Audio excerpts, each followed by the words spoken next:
El llano en llamas, de Juan Rulfo. Quemamos el Cuastecomate y jugamos allí a los toros. A Pedro Zamora le gustaba mucho este juego del toro.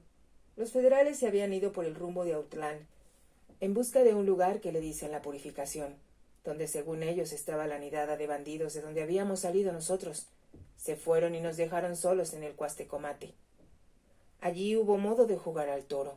Se les habían quedado olvidados 8 soldados, además del administrador y el caporal de la hacienda. Fueron 2 días de toros. Tuvimos que hacer un corralito redondo como esos que se usan para encerrar chivas, para que sirviera de plaza, y nosotros nos sentamos sobre las trancas para no dejar salir a los toreros, que corrían muy fuerte en cuanto veían el verduguillo con que los quería cornear Pedro Zamora. Los 8 soldaditos sirvieron para una tarde, los otros 2 para la otra, y el que costó más trabajo fue aquel caporal flaco y largo como garrocha de otate, que escurría el bulto solo con ladearse un poquito.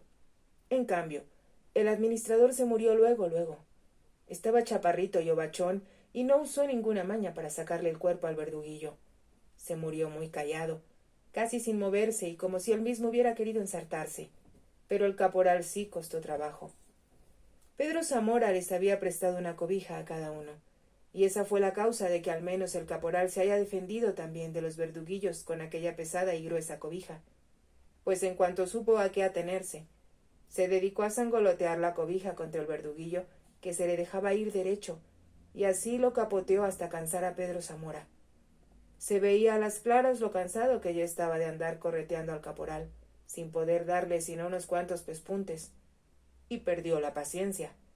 Dejó las cosas como estaban y, de repente, en lugar de tirar derecho como lo hacen los toros, le buscó al del Cuastecomate las costillas con el verduguillo, haciéndole a un lado la cobija con la otra mano.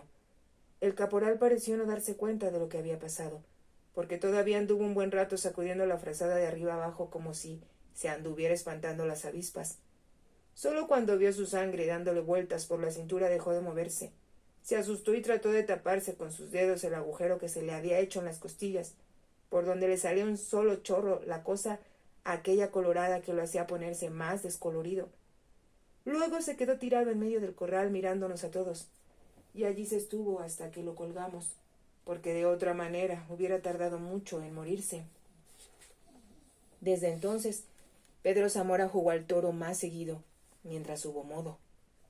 Por ese tiempo casi todos éramos abajeños, desde Pedro Zamora para abajo.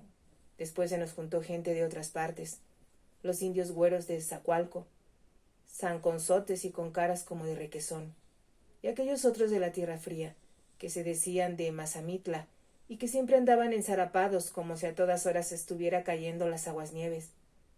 A estos últimos se les quitaba el hambre con el calor, y por eso Pedro Zamora los mandó a cuidar el puerto de los volcanes, allá arriba, donde no había sino pura arena y rocas lavadas por el viento. Pero los indios güeros pronto se encariñaron con Pedro Zamora y no se quisieron separar de él. Iban siempre pegaditos a él, haciéndole sombra y todos los mandados que él quería que hicieran. A veces hasta se robaban las mejores muchachas que había en los pueblos para que él se encargara de ellas. Me acuerdo muy bien de todo, de las noches que pasábamos en la sierra, caminando sin hacer ruido y con muchas ganas de dormir, cuando ya las tropas nos seguían de muy cerquita el rastro. Todavía veo a Pedro Zamora con su cobija solferina enrollada en los hombros cuidando que ninguno se quedara rezagado. Epa, tú, Pitacio, métele espuelas a ese caballo. Y usted no se me duerma, Recendis, que lo necesito para platicar. Sí, él nos cuidaba. Íbamos caminando mero en medio de la noche, con los ojos aturdidos de sueño y con la idea ida. Pero él, que nos conocía a todos, nos hablaba para que levantáramos la cabeza. Sentíamos aquellos ojos bien abiertos de él, que no dormían y que estaban acostumbrados a ver de noche y a conocernos en lo oscuro. Nos contaba a todos, de uno en uno, como quien está contando dinero. Luego se iba a nuestro lado. Oíamos las pisadas de su caballo y sabíamos que sus ojos estaban siempre alerta. Por eso todos, sin quejarnos del frío ni del sueño que hacía, callados, lo seguíamos como si estuviéramos ciegos. Pero la cosa se descompuso por completo desde el descarrilamiento del tren en la cuesta de Sayula. De no haber sucedido eso, Quizá todavía estuviera vivo Pedro Zamora y el Chino Arias, y el Chihuila, y tantos otros, y la revuelta hubiera seguido por el buen camino. Pero Pedro Zamora le picó la cresta al gobierno con el descarrilamiento del tren de Sayula. Todavía veo las luces de las llamaradas que se alzaban allí donde apilaron a los muertos. Los juntaban con palas o los hacían rodar como troncos hasta el fondo de la cuesta, y cuando el montón se hacía grande, lo empapaban con petróleo y le prendían fuego. La gedentina se la llevaba el aire muy lejos, y muchos días después todavía se sentía el olor a muerto chamuscado. Tantito antes no sabíamos bien a bien lo que iba a suceder. Habíamos regado de cuernos y huesos de vaca un tramo largo de la vía y, por si esto fuera poco, habíamos abierto los rieles allí donde el tren iría a entrar en la curva. Hicimos eso y esperamos. La madrugada estaba comenzando a dar luz a las cosas. Se veía ya casi claramente a la gente apeñuscada en el techo de los carros. Se oía que algunos cantaban. Eran voces de hombres y de mujeres. Pasaron frente a nosotros todavía medio ensombrecidos por la noche. Pero pudimos ver que eran soldados con sus galletas. Esperamos. El tren no se detuvo. De haber querido lo hubiéramos tiroteado, porque el tren caminaba despacio y jadeaba como si a puros pujidos quisiera subir la cuesta. Hubiéramos podido hasta platicar con ellos un rato, pero las cosas eran de otro modo. Ellos empezaron a darse cuenta de lo que les pasaba cuando sintieron bambolearse los carros, cimbrarse el tren como si alguien lo estuviera sacudiendo. Luego la máquina se vino para atrás, arrastrada y fuera de la vía por los carros pesados y llenos de gente. Daba unos silbatazos roncos y tristes y muy largos, pero nadie la ayudaba. Seguía hacia atrás arrastrada por aquel tren al que no se le veía fin, hasta que le faltó tierra, y yéndose de lado cayó al fondo de la barranca. Entonces los carros la siguieron, uno tras otro, a toda prisa, tumbándose cada uno en su lugar allá abajo. Después todo se quedó en silencio, como si todos, hasta nosotros, nos hubiéramos muerto. Así pasó aquello. Cuando los vivos comenzaron a salir de entre las astillas de los carros, nosotros nos retiramos de allí, acalambrados de miedo. Estuvimos escondidos varios días, pero los federales nos fueron a sacar de nuestro escondite. Ya no nos dieron paz, ni siquiera para mascar un pedazo de cecina en paz. Hicieron que se nos acabaran las horas de dormir y de comer, y que los días y las noches fueran iguales para nosotros. Quisimos llegar al cañón del Tocín, pero el gobierno llegó primero que nosotros. Faldeamos el volcán, subimos a los montes más altos de allí, en ese lugar que le dicen el Camino de Dios. Encontramos otra vez al gobierno tirando a matar. Sentíamos cómo bajaban las balas sobre nosotros, en rachas apretadas, calentando el aire que nos rodeaba, y hasta las piedras detrás de las que nos escondíamos se hacían trizas una tras otra como si fueran terrones. Después supimos que eran ametralladoras aquellas carabinas con que disparaban ahora sobre nosotros y que dejaban hecho una coladera el cuerpo de uno. Pero entonces creímos que eran muchos soldados, por miles, y todo lo que queríamos era correr de ellos. Corrimos los que pudimos. En el Camino de Dios se quedó el Chihuila, atejonado detrás de un madroño, con la cobija envuelta en el pescuezo como si se estuviera defendiendo del frío. Se nos quedó mirando cuando nos íbamos cada quien por su lado para repartirnos la muerte. Y él parecía estar riéndose de nosotros, con sus dientes pelones, colorados de sangre. Aquella desparramada que nos dimos fue buena para muchos, pero a otros les fue mal. Era raro que no viéramos colgado de los pies a alguno de los nuestros en cualquier palo de algún camino. Allí duraban hasta que se hacían viejos y se arriscaban como pellejos sin curtir. Los opilotes se los comían por dentro, sacándoles las tripas, hasta dejar la pura cáscara, y como los colgaban alto, allá se estaban campaneándose al soplo del aire muchos días, a veces meses, a veces ya nada más las puras tilangas de los pantalones bulléndose con el viento, como si alguien las hubiera puesto a secar allí.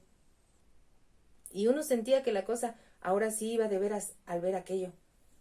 Algunos ganamos para el Cerro Grande y arrastrándonos como víboras pasamos el tiempo mirando hacia el llano, hacia aquella tierra de allá abajo donde habíamos nacido y vivido y donde ahora nos estaban aguardando para matarnos. A veces hasta nos asustaba la sombra de las nubes. Hubiéramos ido de buena gana decirle a alguien que ya no éramos gente de pleito y que nos dejaran en paz, pero de tanto daño que hicimos por un lado y otro, la gente se había vuelto matrera y lo único que habíamos logrado era agenciarnos enemigos. Hasta los indios de acá arriba ya no nos querían. Dijeron que les habíamos matado sus animalitos, y ahora cargan armas que les dio el gobierno y nos han mandado decir que nos matarán en cuanto nos vean. No queremos verlos, pero si los vemos los matamos, nos mandaron decir. De este modo se nos fue acabando la tierra. Casi no nos quedaba ya ni el pedazo que pudiéramos necesitar para que nos enterraran. Por eso decidimos separarnos los últimos, cada quien arrendando por distinto rumbo. Con Pedro Zamora anduve cosa de 5 años, días buenos, días malos. Se ajustaron 5 años. Después ya no lo volví a ver. Dicen que se fue a México detrás de una mujer y que por allá lo mataron. Algunos estuvimos esperando a que regresara, que cualquier día apareciera de nuevo para volvernos a levantar en armas. Pero nos cansamos de esperar. Es todavía la hora en que no ha vuelto. Lo mataron por allá. Uno que estuvo conmigo en la cárcel me contó eso de que lo habían matado. Yo salí de la cárcel hace 3 años. Me castigaron allí por muchos delitos, pero no porque hubieran dado con Pedro Zamora. Eso no lo supieron ellos. Me agarraron por otras cosas, entre otras por la mala costumbre que yo tenía de robar muchachas. Ahora vive conmigo una de ellas, quizá la mejor y más buena de todas las mujeres que hay en el mundo, la que estaba allí, afuera de la cárcel, esperando quién sabe desde cuándo a que me soltaran. Pichón, te estoy esperando a ti, me dijo. Te he estado esperando desde hace mucho tiempo. Yo entonces pensé que me esperaba para matarme. Allá, como entre sueños, me acordé de quién era ella. Volví a sentir el agua fría de la tormenta que estaba cayendo sobre Telcampana, esa noche que entramos allí y arrasamos el pueblo. Casi estaba seguro de que su padre era aquel viejo al que le dimos un aplaque cuando ya íbamos de salida, al que alguno de nosotros le descerrajó un tiro en la cabeza mientras yo me echaba a su hija sobre la silla del caballo, y le daba unos cuantos coscorrones para que se calmara y no me siguiera mordiendo. Era una muchachita de unos 14 años, de ojos bonitos, que me dio mucha guerra y me costó buen trabajo amansarla. «Tengo un hijo tuyo», me dijo después. «Allí está». Y apuntó con el dedo a un muchacho, largo, con los ojos azorados. «Quítate el sombrero, para que te vea tu padre». Y el muchacho se quitó el sombrero. Era igualito a mí y con algo de maldad en la mirada. Algo de eso tenía que haber sacado de su padre. «También a él le dicen el pichón», volvió a decir la mujer, aquella que ahora es mi mujer. «Pero él no es ningún bandido ni ningún asesino. Él es gente buena». Yo agaché la cabeza. Si te ha gustado, te invito a que te suscribas, a que me regales un me gusta y actives la campanita para que puedas seguir escuchando más historias. Gracias.